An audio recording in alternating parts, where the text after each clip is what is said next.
Sekarang kita ada di part bagaimana cara membuat bukti potong PPh 21 di Cortex untuk pegawai tidak tetap. Kita akan membahas bagaimana cara key-in dan bagaimana cara impor XML dengan cepat dan akurat, serta memahami semua potensi error lalu mengatasinya sendiri. Misal kita sewa freelancer 1 kali bayar. Kita sewa freelancer untuk membuat 1 halaman website dan 1 halaman itu dihargai 2 juta gitu ya. Kita ingin key-in atau langsung di Cortex-nya saja. Yang pertama kita lakukan adalah masuk ke Cortex ya. Lakukan impersonating user dari perusahaan yang akan kita buatkan bukti potongnya. Lalu kita klik menu navigasi eBupot.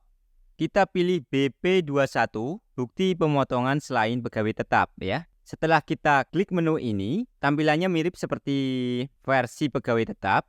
Hanya saja di sini kita bisa lihat di sini BP21 strip bukti pemotongan selain pegawai tetap. Secara default kita akan dibawa ke tab belum terbit. Untuk membuat bukti potong PPh 21 selain pegawai tetap, kita bisa klik tombol Create eBupot BP21. Kemudian kita akan disuguhi form. Di bagian grup informasi umum, kita pilih masa pajak yang sesuai. Kita klik, lalu kita pilih yang sesuai, misalkan Januari tahun 2025. Kemudian kita lihat di sini, statusnya adalah normal karena baru kita buat. Kemudian di bagian NPWP, silakan kita masukkan NIK 16 digit dari pegawai yang ingin kita potong ya, selain pegawai tetap. Kemudian di kolom NPWP, kita isikan dari NIK selain pegawai tetap yang akan kita buatkan bukti potongnya. Oke, pastikan 16 digit. Kalau kita klik di area luar ini, maka dia akan otomatis melakukan validasi. Jika valid, maka akan muncul namanya di sini. Setelah itu, kita pilih NIDQ atau nomor identitas subunit organisasi penerima penghasilan. Berbeda dengan bukti potong pegawai tetap, untuk eBupot selain pegawai tetap, di sini ada opsi NIDQ dari penerima penghasilan. Kita bisa klik di sini. Untuk orang pribadi biasanya hanya 1 di sini ya yang muncul. Misal freelancer-nya adalah pria, maka biasanya di sini akan muncul NIDQ si pria tadi. 22 digit, biasanya 16 digit NIK di depan, diikuti dengan 6 digit 0 setelahnya. Jadi totalnya adalah 16 plus 6, 22. Ya, 22 digit. Untuk istri yang NPWP-nya dipisah dengan suami, biasanya juga NIK diikuti 6 digit 0 di belakangnya. Nah, ada sedikit perbedaan. Untuk perempuan yang NPWP-nya ikut suami, maka di bagian NIDQ penerima penghasilan, yang muncul adalah NIDQ dari si suaminya, bukan NIDQ istri itu sendiri. Setelah kita klik, ya, kita next, kita scroll ke bagian pajak penghasilan, kita pilih status PTKP-nya apa, tidak kawin atau belum kawin dengan berapa tanggungan, misalkan TK_1, artinya belum kawin dan memiliki 1 tanggungan. K_2, sudah kawin dengan memiliki 2 tanggungan dan sebagainya ya. Kita pilih yang sesuai, kemudian kita ke bagian fasilitas pajak yang dimiliki oleh penerima penghasilan. Ingat, ini adalah fasilitas pajak yang dimiliki oleh penerima penghasilan ya, bukan pemberi atau pemotong ya. Kita pilih di sini, kita klik, ada 3 pilihan. Fasilitas lainnya, PPh ditanggung pemerintah atau DTP, atau tanpa fasilitas. Pada umumnya ya kebanyakan tanpa fasilitas, jadi kita demokan yang tanpa fasilitas saja. Kemudian di bagian nama objek pajak, kita klik di sini. Nah, kalau di pegawai tetap itu hanya ada beberapa yang muncul ya, 3 kalau nggak salah. Sedangkan untuk selain pegawai tetap ada banyak ternyata. Ada imbalan kepada agen iklan, ada bla bla bla bla, banyak sekali. Mari kita coba lihat semuanya ya. Kita scroll, silakan pause atau jeda video ini kalau kita ingin membaca lebih detail. Lihat ada banyak sekali pilihan yang bisa kita pilih sesuai dengan kondisi. Misalkan nih, kita sudah tahu nama objek pajak yang akan kita terapkan untuk selain pegawai yang sedang kita buatkan bukti potongnya. Kita bisa melakukan klik di sini lalu langsung melakukan filtering atau penyaringan. Misalkan kita filter berdasarkan string atau teks harian, maka yang muncul adalah nama objek pajak yang mengandung teks harian. Karena tadi freelancernya dibayar satu kali saja, ya dia kerja hari ini, jadi satu halaman langsung kita bayar, dan penghasilannya adalah 2 juta, maka kita pilih misalkan upah pegawai tidak tetap yang dibayar secara harian, mingguan, satuan, dan borongan dengan penghasilan bruto sampai dengan 2.500.000 sehari, ya. Sesuaikan dengan kondisi yang sebenarnya. Ini hanya contoh ya. Kita klik, maka di jenis pajak, kode objek pajak, sifat pajak penghasilan akan terisi secara otomatis sesuai dengan nama objek pajak yang kita pilih. Misal, di sini jenis pajaknya adalah pasal 21 yang dikenakan untuk nama objek pajak ini. Kemudian, kode objek pajaknya adalah 21-100-24.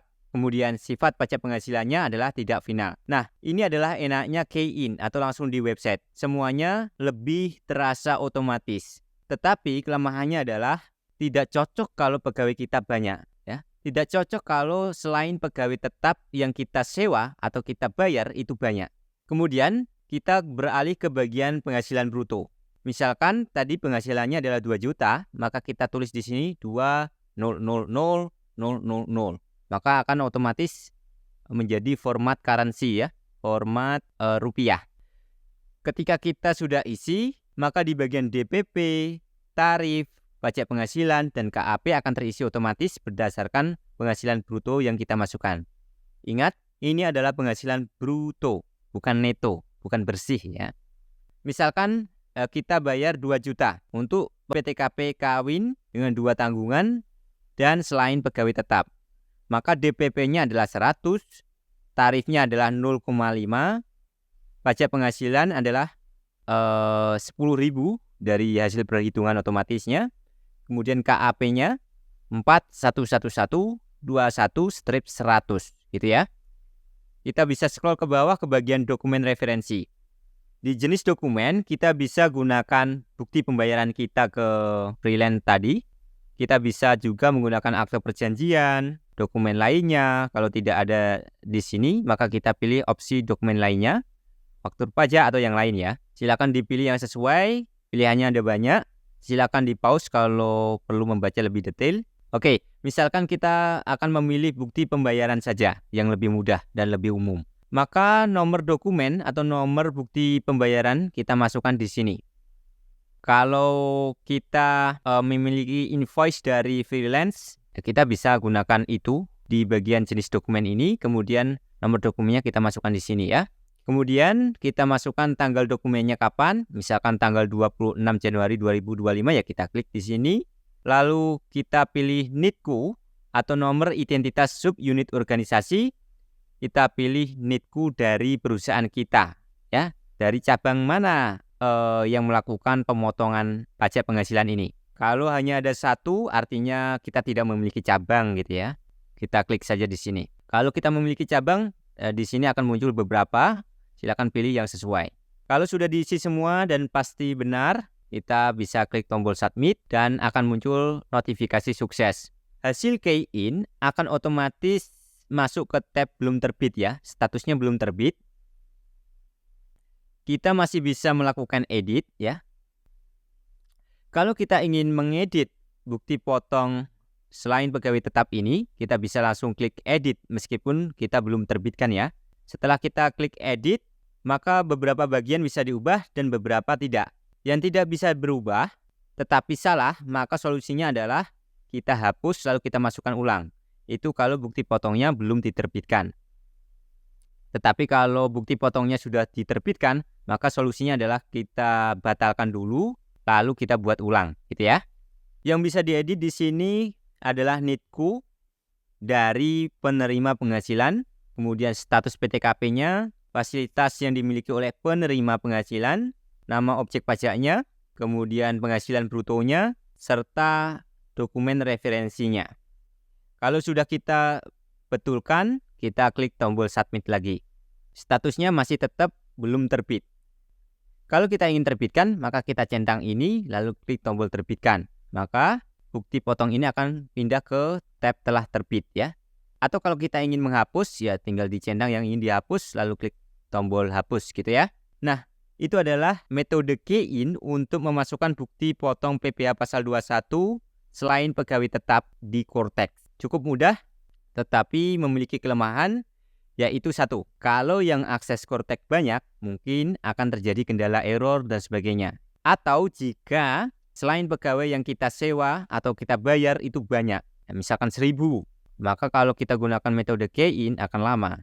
Ya, akan lebih cocok kalau banyak ya metode impor atau XML. Jadi dua metode ini memiliki kelebihan dan kekurangan masing-masing. Sekarang kita masuk ke bagian metode impor XML untuk pegawai tidak tetap. Kita bisa download dulu template yang disediakan oleh DJP. Pastikan download ulang karena biasanya ada pembaruan versi. Kita klik link yang ada di deskripsi. Kemudian kita arahkan ke tabel karena kita akan mendemokan bukti pemotongan final atau tidak final selain pegawai tetap atau BP21. Maka kita arahkan ke sini, lalu kita download file converternya. Kita klik download, lalu kita download juga template XML-nya atau contoh XML yang benar. Kemudian kita buat satu folder, klik kanan, new folder, lalu beri nama PPh21 pegawai tidak tetap gitu ya, agar lebih mudah diingat dan dicari. Kemudian kita letakkan dua file tadi hasil downloadan ke folder ini agar tidak tertukar dengan yang pegawai tetap tadi. Kemudian kita perlu ekstrak file zip-nya dulu. Caranya, kalau di macOS, kita klik kanan file zip-nya, kita open with, lalu pilih Archive Utility. Kalau kita menggunakan Windows, kita bisa klik kanan, kemudian extract here. Atau kita klik kanan, extract with WinZip. Atau kita klik kanan, open with WinZip, kemudian extract gitu ya. Ada banyak cara. Intinya kita ekstrak file zip ini. Maka hasil ekstrakannya akan muncul seperti ini. pp21.xml. Ini adalah contoh XML yang benar yang diterima di Cortex gitu ya untuk pegawai tidak tetap PPh pasal 21. Next, silakan buka file Excel pp21 excel to XML versi X ya, versi berapa gitu ya, .xlsx-nya. Setelah kita buka, secara default kita ada di sheet data ya, sheet pertama. Kita perhatikan di bagian NPWP pemotong, NPWP yang kita potong, ID TKU penerima penghasilan atau yang kita potong atau pegawai, status PTKP, ID TKU pemotong atau perusahaan yang melakukan pemotongan, semuanya diawali dengan petik 1 di atas ya. Bagaimana cara ngeceknya? Kita double klik saja di sini, misalkan NPWP pemotong, kita double klik. Nah, di sini di bagian function ini akan terlihat ada petik 1 di atas ya, di bagian depannya. Begitu juga di kolom NPWP. Ketika kita klik selnya, double klik, maka akan terlihat petik 1 di bagian depan. Sama dengan ID TKU penerima penghasilan dan ID TKU pemotong. Pokoknya kalau ada NPWP, NITKU, status PTKP, ID TKU, itu diawali dengan petik 1 di depan, ya, petik 1 atas di depan. Kemudian, kalau kita bingung, fungsinya apa sih kolom ini? Diisi apa sih? Contohnya bagaimana sih? Kita bisa lihat sheet BP21. Misalkan kolom NPWP pemotong itu diisi dengan NPWP si pemotong. Misalkan ID TKU pemotong itu diisi dengan ID TKU atau NITKU pemotong. Kemudian misalkan di sini ID TKU penerima penghasilan itu diisi dengan ID TKU atau NITKU penerima penghasilan.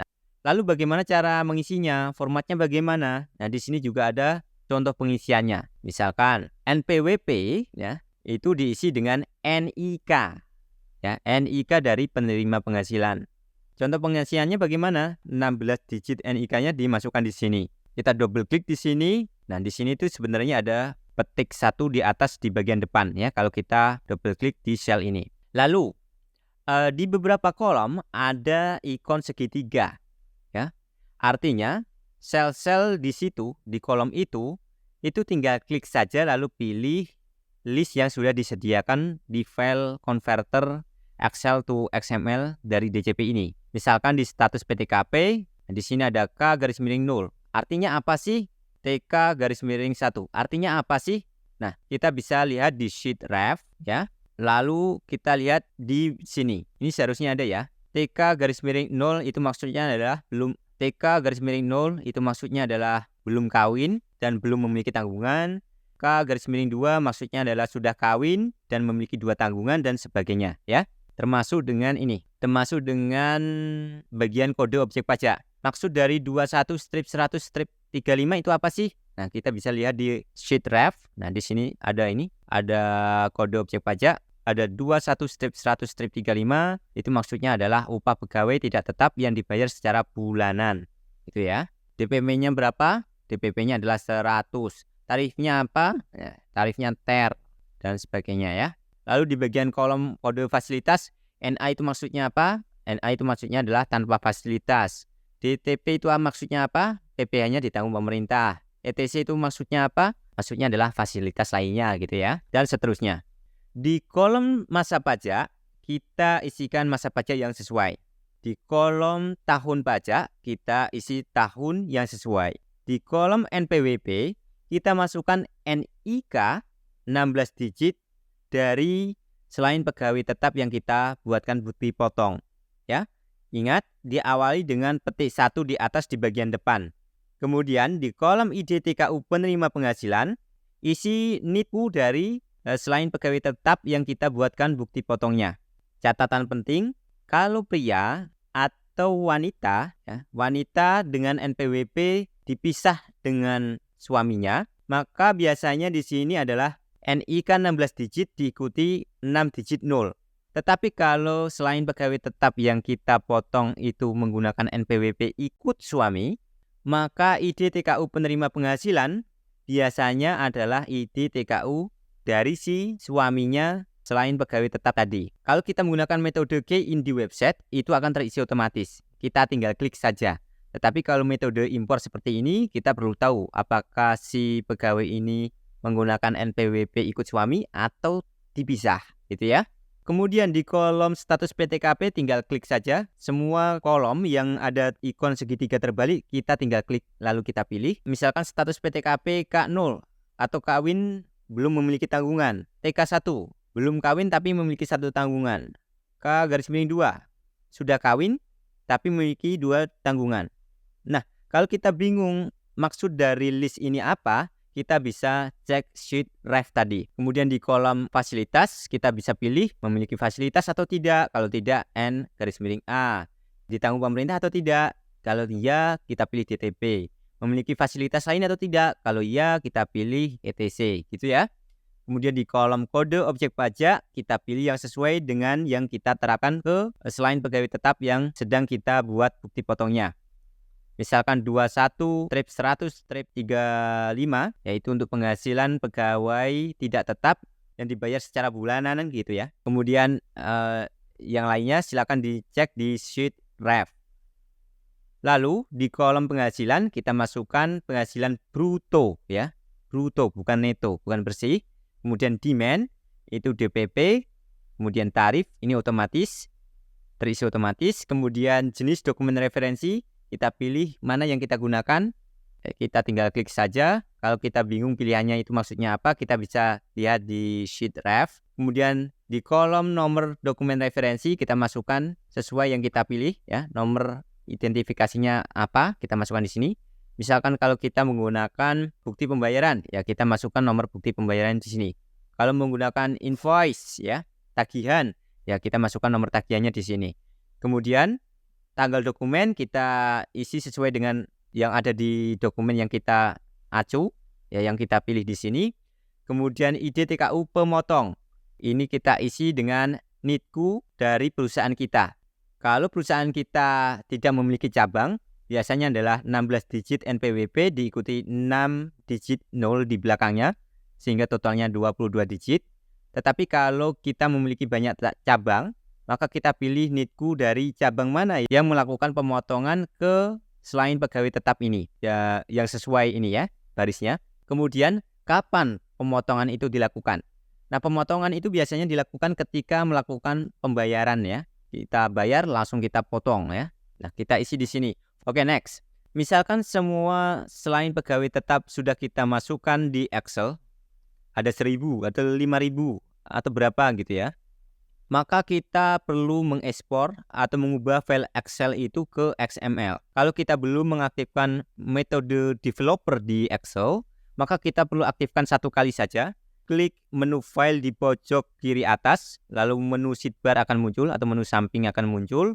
Kita klik menu option, lalu ada box muncul, box Excel option. Kita pilih custom ribbon, ya, kita klik custom ribbon, lalu kita pastikan opsi developer ini tercentang. Kalau belum tercentang, kita centang lalu klik tombol save atau OK. Ketika kita sudah mengaktifkan mode developer tadi, maka di sini akan muncul ribbon developer. Di sini ada menu ekspor. Mengaktifkan menu developer ini cukup lakukan satu kali saja ya. Kalau sebelumnya sudah diaktifkan ya, secara otomatis di bagian ini akan sudah ada muncul ribbon developer. Untuk melakukan ekspor, kita klik ribbon developer, lalu klik menu ekspor. Kemudian berikan nama, misalkan pph21_pegawai tidak tetap _01 2025.xml. Lalu letakkan ke folder tadi agar lebih mudah dicari dan mudah diingat. Lalu kita klik tombol ekspor. Hasil ekspor tadi atau XML tadi kita perlu melakukan impor ke Cortex. Caranya kita buka kembali Cortex ke bagian eBuPot, kemudian kita pilih BP21 bukti pemotongan selain pegawai tetap. Lalu kita klik menu impor di pojok kanan atas, kita pilih browse, lalu kita pilih file XML hasil export file template untuk selain pegawai tetap, kemudian kita klik open. Sama seperti tadi, ketika memiliki error, maka akan terjadi seperti ini. Misal ada error nih, eBuPot have error. Maka kita lihat uraiannya. Di sini errornya adalah wajib pajak dengan NPWP XXX ini tidak ditemukan. Bukti potong yang mana? Bukti potong yang ke-1. Ya, cek di kolom ini adalah bukti potong ke-1. Lalu kita cek, pastikan NPWP-nya benar 16 digit, biasanya salah ketik atau kesisipan titik, koma, atau spasi gitu ya, atau kehapus. Setelah benar, seharusnya error ini tidak muncul. Kemudian ada error lagi, yaitu error eBuPot have error, yaitu branch ID of income recipient in record X not found.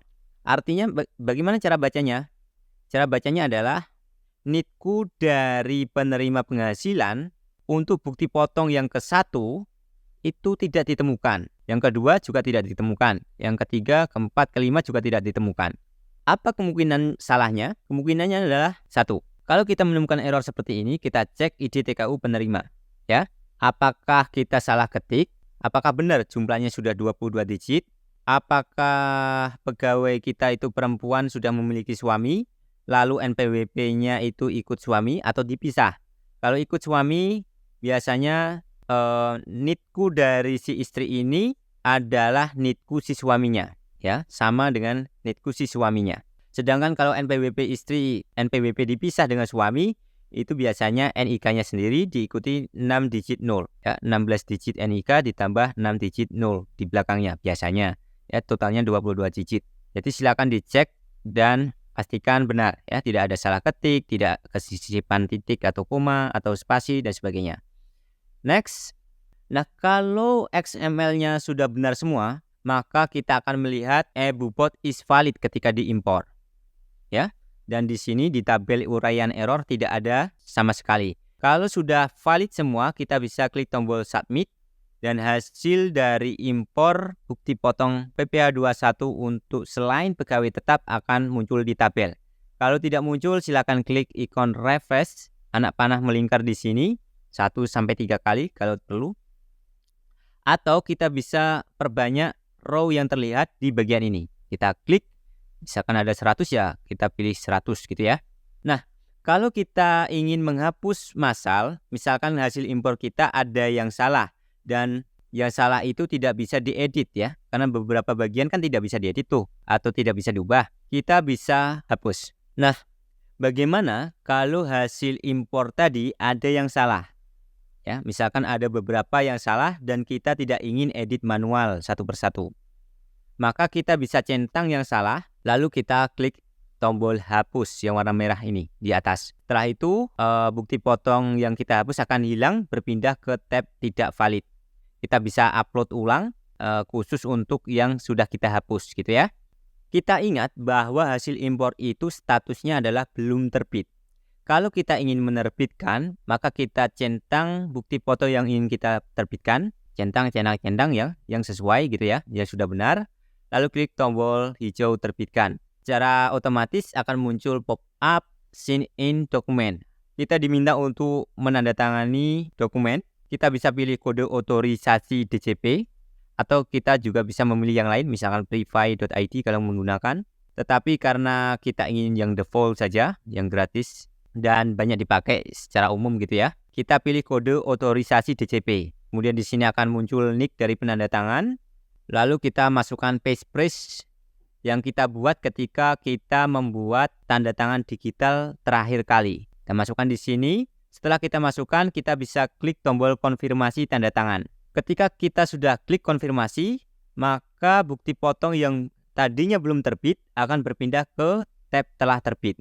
Misalkan nih, setelah kita terbitkan ternyata ada revisi atau ada kesalahan di mana di bagian itu tidak bisa diedit. Maka kita bisa centang, lalu kita klik batal.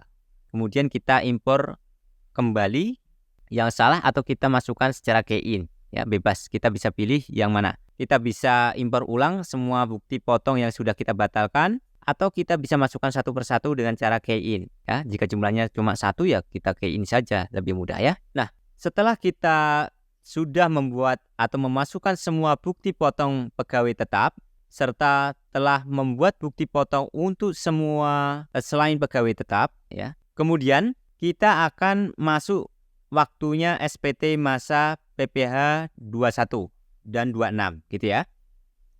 Apa yang perlu kita perhatikan? Yang pertama, pastikan dulu semua bukti potong untuk pegawai tetap sudah dimasukkan dan sudah diterbitkan. Oke.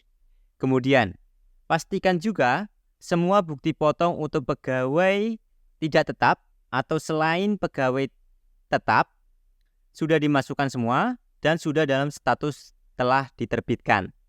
Dan yang ketiga, kita pastikan jika ada pegawai yang meninggal, keluar, resign, pindah, berhenti bekerja, dan statusnya adalah pegawai tetap, maka di bulan itu si pegawai tetap itu tidak menggunakan bukti pemotongan bulanan pegawai tetap, melainkan menggunakan bukti potong A1 ya untuk penghasilan terakhir. Lalu kita juga harus pastikan dulu di bulan itu apakah ada yang menggunakan bukti potong PPh pasal 26. Kalau ada kita harus masukkan semua dan statusnya harus sudah diterbitkan semua. Setelah semuanya oke, kita dengan yakin kita baru melanjutkan SPT masa. Bagaimana cara melakukan SPT masa PPh pasal 2126 di Cortex? Ikuti cara berikut ini.